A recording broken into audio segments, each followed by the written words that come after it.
नमस्कार, मैं हूं शरद द्विवेदी और बुलेटिन की शुरुआत करते हैं प्रधानमंत्री मोदी के मिशन कश्मीर से। जी हां, जम्मू कश्मीर से दिल्ली और दिल की दूरी अब कम होगी। ये बात हम नहीं बल्कि प्रधानमंत्री नरेंद्र मोदी ने जम्मू कश्मीर के नेताओं से कही। जम्मू कश्मीर के नेताओं से चर्चा के दौरान गुरुवार को दिल्ली में एक अहम बैठक में ये बात उभर कर सामने आई।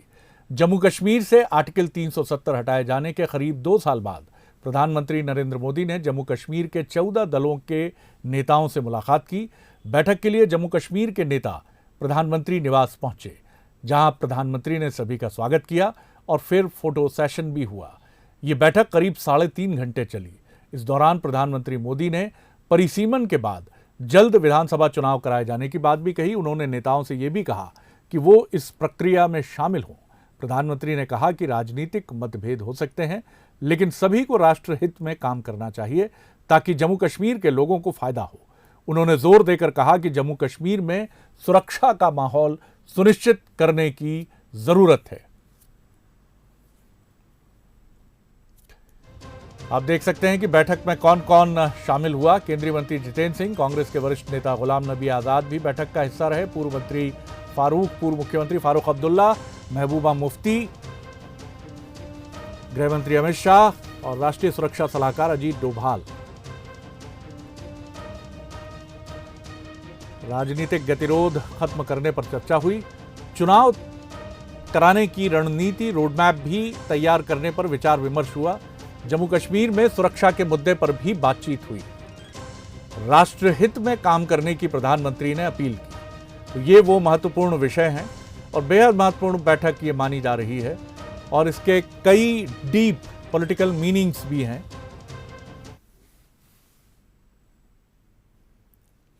बैठक के पहले क्या हुआ था ये भी देख लीजिए। तो ये वो महत्वपूर्ण बैठक है जिस पर चर्चा हुई और ये प्रसन्नचित्त मुद्रा में नेताओं की फोटो है।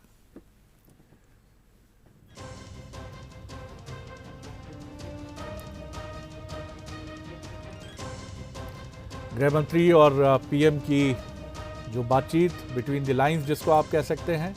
बीजेपी मुख्यालय पर राष्ट्रीय अध्यक्ष जेपी नड्डा ने कश्मीरी नेताओं से बात की। पहले की घटनाक्रम, बैठक के पहले का घटनाक्रम आपको बता रहे हैं।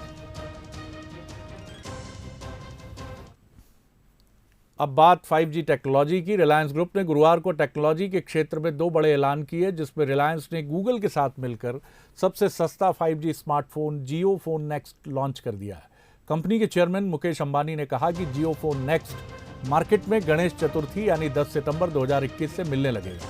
कंपनी ने फोन की घोषणा अपनी 44वीं एजीएम की सालाना बैठक में की। इस दौरान मुकेश अंबानी ने एक और बड़ी घोषणा की। उन्होंने कहा कि जियो देश में पहली बार 5G सर्विस शुरू करने के लिए भी तैयार है। कंपनी ने हाल ही में मुंबई में 1 Gbps की स्पीड का सफल ट्रायल किया है। इसके अलावा उसे सरकार से ट्रायल स्पेक्ट्रम की मंजूरी भी मिल गई है। मुकेश अंबानी ने यह भी घोषणा की कि जियो दुनिया का, ये उनका दावा भी है कि सबसे बड़ा डाटा कैरियर नेटवर्क बन गया है। अब आइए आपको बता दें कि इस फोन में क्या खास रहने वाला है और 5G आने के बाद कैसे आपकी हमारी जिंदगी बदलने वाली है। 5G आने के बाद क्या होगा? भारतीय लोगों को तेज इंटरनेट से जुड़ने में मदद मिलेगी। भारत के डिजिटाइजेशन के अगले चरण की नींव रखेगा 5G। 2G मुक्त 5G युक्त होगा देश। ये भी स्लोगन बड़ा दिलचस्प लगता है। 5G आने के बाद क्या क्या बदलेगा? ज्यादा डिवाइस हो पाएंगे कनेक्ट। 5G आने से बढ़ेगी पिक्चर क्वालिटी। बिना रुके हर काम तेजी से होगा।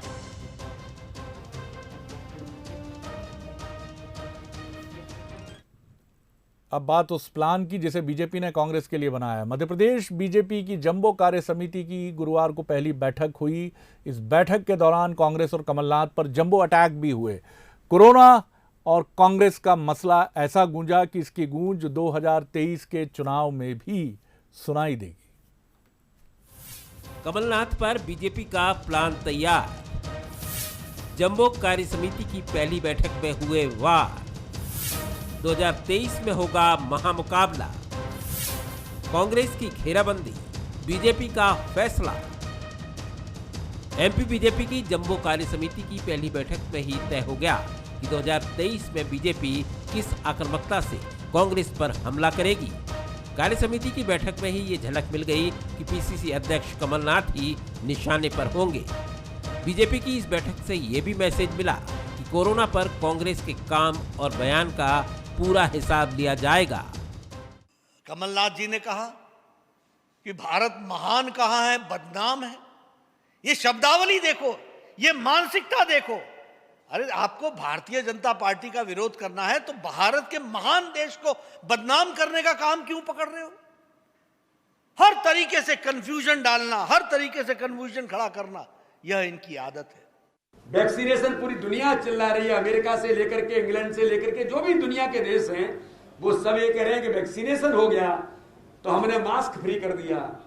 लेकिन भारत के अंदर अगर वैक्सीनेशन में मध्य प्रदेश इतिहास बनाता है, दुनिया के अंदर इतिहास बनाता है, तो कांग्रेस के कमलनाथ और दिग्विजय सिंह के पेट में दर्द होता है। दरअसल बीजेपी भी जानती है कि कमलनाथ राजनीति के कोई कच्चे खिलाड़ी नहीं है।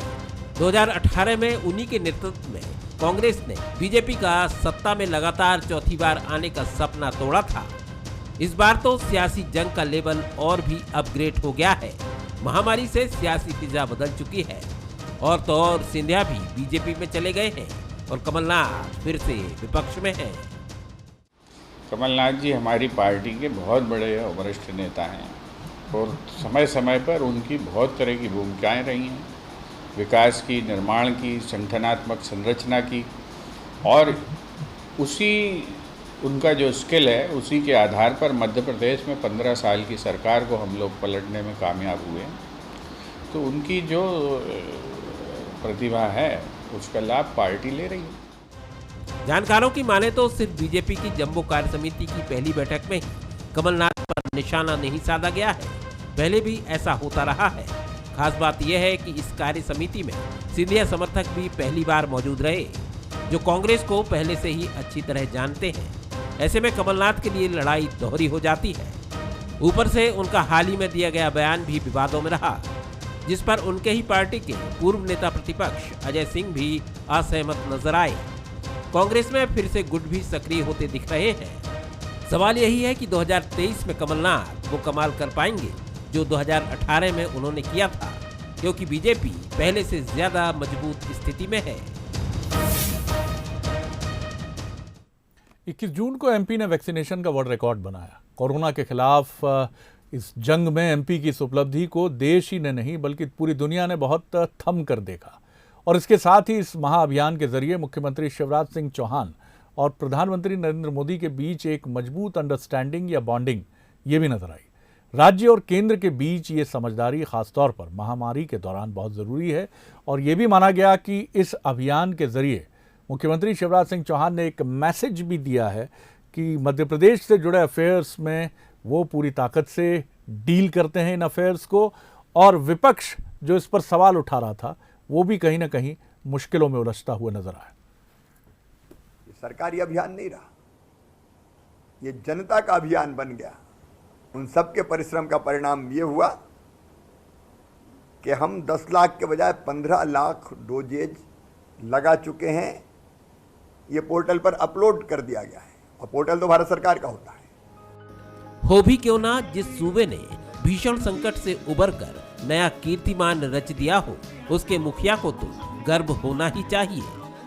21 जून को यदि एमपी ने वैक्सीनेशन का नया विश्व कीर्तिमान रच दिया है तो इसके पीछे सीएम शिवराज सिंह चौहान का भरोसा ही है। भरोसा अपनी सरकार पर, भरोसा अपने प्रशासन पर और सबसे बढ़कर भरोसा अपनी जनता पर। यह सीएम शिवराज सिंह चौहान की सोच ही थी, जो वैक्सीनेशन के महाअभियान ने एक उत्सव का रूप ले लिया। कहीं रंगोली बनाई गई तो कहीं सेल्फी पॉइंट ने लोगों को टीका लगवाने के लिए प्रेरित किया। अपनी संपूर्ण क्षमता को झोंक के काम किया है। जब 10 लाख का टारगेट हमने तय किया, कोई बहुत पुरानी बात नहीं है। मुझे अच्छी तरह याद है, गुरुवार के दिन, इतवार को, संडे को 21 तारीख थी, गुरुवार की दोपहर को हमने तय किया कि 21 जून को वैक्सीनेशन महाअभियान चलाया जाएगा। शुक्र, शनि और रवि तैयारियों के लिए 3 दिन का वक्त था हमारे पास, लेकिन यह चाह होती है वहां राह को निकलना ही पड़ता है। 21 जून को वैक्सीनेशन महाअभियान के तहत सरकार ने 10 लाख डोज लगवाने का लक्ष्य रखा था, लेकिन शाम को आंकड़े सामने आए तो विश्व रिकॉर्ड बन गया। 21 जून को राज्य में 16,95,592 लोगों को वैक्सीन लगाई गई। ये देश में उस दिन हुए वैक्सीनेशन का 20% था। 17 लाख लोगों को वैक्सीन डोज लगाने को वर्ल्ड बुक ऑफ रिकॉर्ड ने वर्ल्ड रिकॉर्ड में शामिल किया है। मध्य प्रदेश ने मुख्यमंत्री शिवराज सिंह जी के नेतृत्व में, प्रधानमंत्री नरेंद्र मोदी जी के नेतृत्व में एक कीर्तिमान स्थापित की है। एक दिवस में करीब 17 लाख वैक्सीन लगी हैं और एक दिवस में पूरे राष्ट्र में 80 लाख वैक्सीन लगी हैं और उसका भाग मध्य प्रदेश का 20% से ज़्यादा है। तो शिवराज सिंह जी को, प्रशासन को और प्रदेश की जनता को मैं अपने तहे दिल से बधाई देना चाहता हूँ। इसकी सफलता के साथ वो सारे भ्रम दूर हो गए जो विपक्षी दलों ने फैलाए थे। किसी ने कहा था कि वैक्सीन में सुअर की चर्बी मिली है, किसी ने कहा भाजपा की वैक्सीन है, किसी ने कहा मोदी जी क्यों नहीं लगा रहे। अब तो मोदी जी ने कहा और देश लगवा रहा है।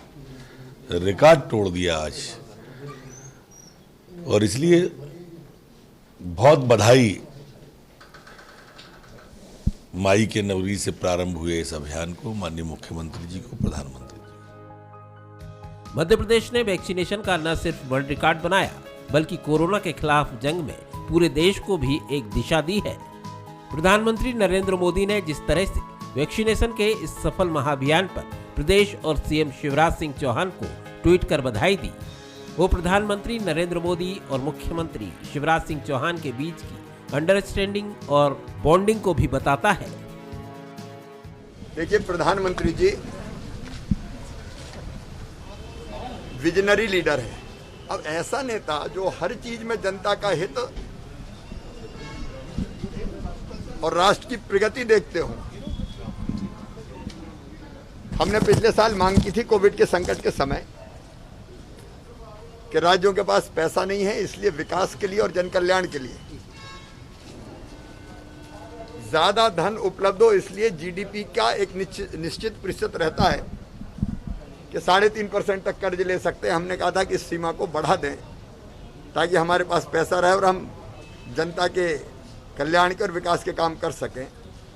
तो प्रधानमंत्री जी ने बढ़ाया 5.5% किया, लेकिन साथ में जोड़ दिया कि ये सुधार आपको करने पड़ेंगे। अब ये विजनरी लीडर ही कर सकता है। जाहिर है देश ने कोरोना के खिलाफ कठिन लड़ाई लड़ी है और अभी लड़ भी रहा है। ऐसे में मध्य प्रदेश की कोशिश और उस कोशिश को प्रधानमंत्री का प्रोत्साहन हौसला बढ़ाने वाला है। Bureau report, Bansal news. Vaccination के मामले में रिकॉर्ड बनाने के बाद इंदौर में इस बात की कोशिश लगातार जारी है कि किसी भी तरह से 100% लोगों को टीका लगाया जा सके। इसके लिए कुछ खट्टे मीठे नियम भी बनाए जा रहे हैं, कुछ अजीबोगरीब या कुछ मज़ेदार और कई बार कुछ चैलेंजिंग भी। तो कहीं आप भी तो इन नियमों के फेर में नहीं आते? इस रिपोर्ट को पूरा देखिए, बहुत मजा आएगा आपको। नो वैक्सीन, नो दारू। जीने के लिए टीका, पीने के लिए भी टीका। बिन वैक्सीन सब सून। मध्य प्रदेश में वैक्सीनेशन महाअभियान 21 जून से जारी है। इसे और रफ्तार देने के लिए इंदौर जिला प्रशासन पूरी तरह से मैदान में है। प्रशासन लोगों से टीका लगवाने के लिए मिन्नतें कर रहा है, तो अब कुछ सख्ती का मूड भी बनाया जा रहा है। कुछ ऐसे फैसले लिए जा रहे हैं जो लोगों के शौक पर चोट कर सकते हैं। लिहाजा ये तय है कि शौक पूरा करना है तो टीका लगवाना होगा। इस नियम के दायरे में सबसे पहले मदिरा के शौकीन लाए जा रहे हैं। यानी ये तय है कि अब नो वैक्सीन, नो दारू। जो भी आने वाले शराब को, मदिरा को खरीदने वाले हैं, उन सभी से आग्रह किया जाएगा कि वो अपना वैक्सीनेशन सर्टिफिकेट सामने रखें और वो जो हमारे लोग हैं वहाँ पे उनको दिखाएं भी। और यदि किसी ने नहीं लगाया है तो हम उसको मोटिवेट करेंगे कि वो अगली बार जब भी आए तो वैक्सीनेशन करा कर आए, ताकि जो वैक्सीनेशन का महाअभियान है उसमें हमारे विभाग के माध्यम से भी कुछ कंट्रीब्यूट हो सके और अपना इंदौर शहर कोरोना फ्री हो सके। इस फैसले के संकेत कलेक्टर मनीष सिंह पहले ही दे चुके हैं। साथ ही ये भी जान लीजिए कि अगर आपकी कोई फाइल सरकारी विभाग में अटकी है तो वो टीके का सर्टिफिकेट देखने के बाद ही आगे बढ़ेगी, नहीं तो जहां है वहीं अटकी रह जाएगी। देखिए, मैंने निर्देश सभी एचओडीज को दिए हैं ये, और सभी जनपद पंचायतों में दिए हैं, सीओ जिला पंचायत और नगरीय निकायों को भी दिए हैं कि आप कोई भी व्यक्ति आ रहा है, आप उससे वैक्सीनेशन का प्रमाण पत्र जरूर पूछें उससे, जो है, क्योंकि सरकारी लाभ प्राप्त करने वाले लोगों की संख्या बहुत बड़ी है और हर वर्ग के लोग आते हैं उसमें, तो उसको भी हम लोग बाध्य कर रहे हैं कि वहाँ भी आएँ तो लोग तो उनसे पूछताछ हो कि आपने वैक्सीनेशन कराया कि नहीं कराया है। इसे आप एक शुरुआत कह सकते हैं। ये संकेत है कि आने वाले वक्त में सभी कामों के लिए वैक्सीनेशन का सर्टिफिकेट अनिवार्य होगा। तो ऐसे में अगर आपने अब तक टीका नहीं लगवाया है तो इससे पहले कि आपके काम अटकना शुरू हो जाएं, वैक्सीनेशन अभियान का हिस्सा बनिए, टीका लगवाइए, सुरक्षित रहिए। बंसल न्यूज के लिए इंदौर से पीयूष पारे की रिपोर्ट। तरीका बुरा नहीं है, पीडीएस के लिए भी ये सिस्टम अगर लागू करें और जो भी ज़रूरी और दैनिक उपयोग से जुड़ी चीज़ें हैं जिनके बिना हमारा गुजारा नहीं हो सकता, उन सब के लिए ये नियम अगर फ़िलहाल कुछ समय के लिए हो तो कोई बुराई नहीं है। कोविड महामारी के दौर में इंदौर ट्रैफिक पुलिस की सेवा को आईसीसी टेस्ट चैंपियनशिप के फाइनल मैच में टीवी पर लाइव दिखाया गया। करीब 10 मिनट तक चले इस कार्यक्रम में इंदौर ट्रैफिक पुलिस के जो काम हैं उनको 154 देशों में उनका लाइव टेलीकास्ट हुआ। सभी ने इंदौर पुलिस के इन कामों की जमकर तारीफ की। स्टार स्पोर्ट्स के कमेंटेटर जतिन सप्रू और पूर्व क्रिकेटर इरफान पठान ने इंदौर के चर्चित ट्रैफिक हेड कांस्टेबल रंजीत से बात की। 10 मिनट की चर्चा में जनता के लिए बतौर वॉरियर्स किए गए कामों के बारे में भी इन लोगों ने जानकारी हासिल की। वैसे ट्रैफिक से जुड़ा ये जवान रंजीत सिंह देश विदेश में सुपर कॉप डांसर के तौर पर मशहूर है। शहर के हाईकोर्ट चौराहे पर ड्यूटी करने वाला रंजीत ट्रैफिक ड्यूटी के दौरान डांस करते हुए सामने आता है और इस बार कोरोना में अपने कामों को लेकर भी वो पूरी दुनिया में चर्चा में रहा।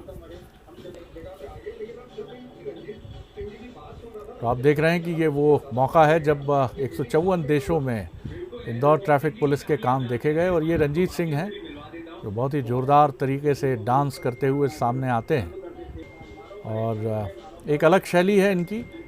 और इस दौरान तो कोरोना के दौरान वो समय भी चर्चा में थे जब एक बच्चा जिसकी माँ कोरोना की वजह से हॉस्पिटलाइज थी और वो खाना नहीं खा रहा था, तो उसने अपनी माँ से कहा कि अगर रंजीत सिंह मेरे लिए खाना लेकर आएगा, वो बड़ा फ़ैन था रंजीत सिंह का, फ़ैन है, तो रंजीत सिंह खुद उसके घर खाना लेकर गए और उसने बहुत रुचि से भोजन किया और धन्यवाद दिया। तो ये होते हैं वो लोग जो जिनका काम कोई छोटा बड़ा नहीं होता, लेकिन फिर भी हमारे देश में ये माना जाता है कि ट्रैफिक पुलिस में हेड कांस्टेबल कोई बहुत बड़ा ओहदा नहीं है, लेकिन साहब इनका ओहदा भी बहुत बड़ा है, इनका मन भी बहुत बड़ा है और इनकी हैसियत भी बहुत बड़ी है। मशहूर फिल्म एक्ट्रेस शबाना आजमी के साथ धोखाधड़ी हुई है। गुरुवार को एक्ट्रेस ने ट्वीट कर अपनी आपबीती खुद सुनाई है। एक्ट्रेस ने बताया कि एक अल्कोहल डिलीवरी प्लेटफॉर्म ने उनसे पैसे ठग लिए और शराब भी नहीं पहुंचाई। अपने ट्वीट में 70 साल की इस एक्ट्रेस ने दावा किया कि वो लिविंग लिक्विड्स के साथ जुड़ी हुई थी। उन्होंने लिविंग लिक्विड्स को अपना ऑर्डर किया था, लेकिन उन्हें अपना सामान नहीं मिला। शबाना आजमी ने ट्वीट करते हुए सबको आगाह किया। हालांकि उन्होंने ये नहीं बताया कि कितने पैसे शराब के बदले दिए थे। शबाना आजमी ने यह भी नहीं बताया कि इस मामले में उन्होंने कोई केस रजिस्टर कराया है या नहीं। वैसे इससे पहले बॉलीवुड की कुछ दूसरी हस्तियां मसलन अक्षय खन्ना, नरगिस फाखरी और करण सिंह ग्रोवर भी ऑनलाइन चीटिंग के शिकार हो चुके हैं। भोपाल में भी इस तरह का मामला सामने आया था, जिसको बंसल न्यूज़ ने उजागर किया था। तो शबाना आजमी भी इसी तरह की धोखाधड़ी का शिकार हुई हैं।